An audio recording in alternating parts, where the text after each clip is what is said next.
ते कमेंट वाचले चित्रा? राम कृष्ण हरी, राम कृष्ण हरी. आशाताई, आपलं जेवण झालंय का आशाताई? और भगवान विष्णु का आदेश मानकर माता लक्ष्मी ने उस माधव नामक किसान के घर गई. उस किसान अपने झोपड़े में अपनी पत्नी, दो बेटों और तीन बेटियों के साथ रहता था.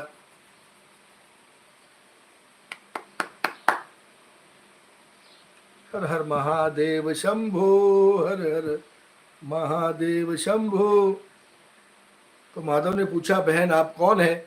माधव को नहीं पता था कि ये गरीब जो औरत का रूप धर के आई है वो स्वयं लक्ष्मी माता है.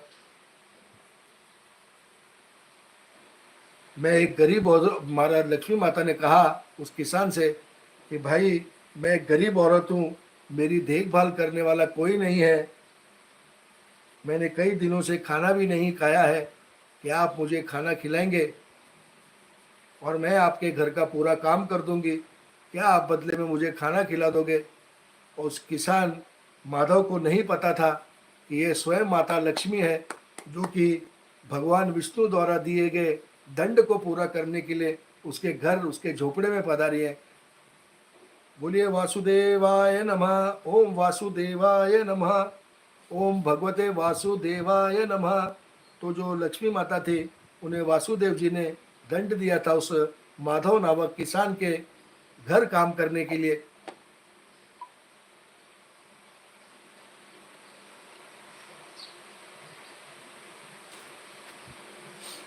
राम कृष्ण हरि, राम कृष्ण हरि. तब माँ लक्ष्मी ने कहा, मैं गरीब औरत हूँ, मैं तुम्हारे घर का काम करूंगी और उसके बदले में आप मुझे घर के कोने में सोने की जगह दें और भोजन दें. माधव बहुत ही अच्छे दिल का मालिक था, उसे दया आ गई. उसने कहा कि बहन मैं तो बहुत गरीब हूँ, मेरी कमाई से मेरा घर का खर्चा काफ़ी कठिनाई से चलता है, लेकिन अगर मेरी बहन तीन बेटियां हैं, उसकी जगह अगर चार बेटियां होती तो भी मैं मुझे गुजारा करना पड़ता. अगर तुम मेरी बेटी बनकर जैसा रूखा सूखा हम खाते हैं उसमें खुश रह सकती हो तो आप अंदर आ जाए. तो जो किसान था मित्रों, माधव, वो भी बहुत दयालु था और किसान को पता नहीं था कि जो वो गरीब औरत उसके घर आई है वो स्वयं माता लक्ष्मी है. माधव ने माँ लक्ष्मी जी को अपने झोपड़े में शरण दी और माँ लक्ष्मी जी 3 साल तक उस माधव के घर में नौकरानी बनकर काम कर रही थी. देखिए मित्रों, भगवान भी अपने भक्तों को के घर नौकरी करते हैं. तो नौकरानी बनकर रही.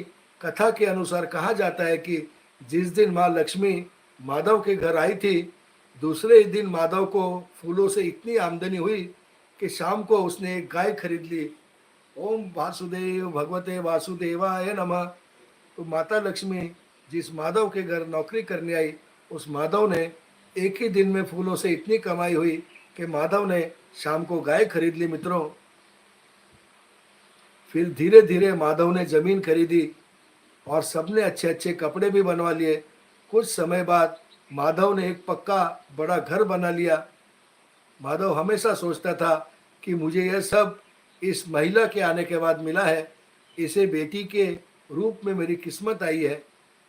एक दिन माधव जब अपने खेतों में काम करके घर आया तो उसने देखा, घर के द्वार पर गहनों से लदी देवी स्वरूप औरत को देखा. जब निकट गया तो उसे आभास हुआ कि वह मेरी मुंह बेली चौथी बेटी यानी वही औरत है जो कुछ समय पहले यहाँ मेरे साथ काम करती थी. वह देवी कोई और नहीं बल्कि स्वयं माँ लक्ष्मी जी है. यह जानकर माधव बोला, हे माँ, हमें क्षमा करें, हमने आपको अनजाने में ही अपने घर में खेत में काम करवाया. हे माँ, हमसे कैसा अपराध हो गया, हे माँ, हमें क्षमा करें.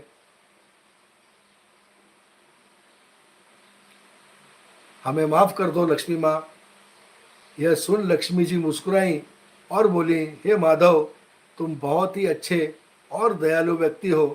तुमने मुझे अपनी बेटी की तरह रखा, अपने परिवार का सदस्य बनाया. इसके बदले में तुम्हें वरदान देती हूँ. माता लक्ष्मी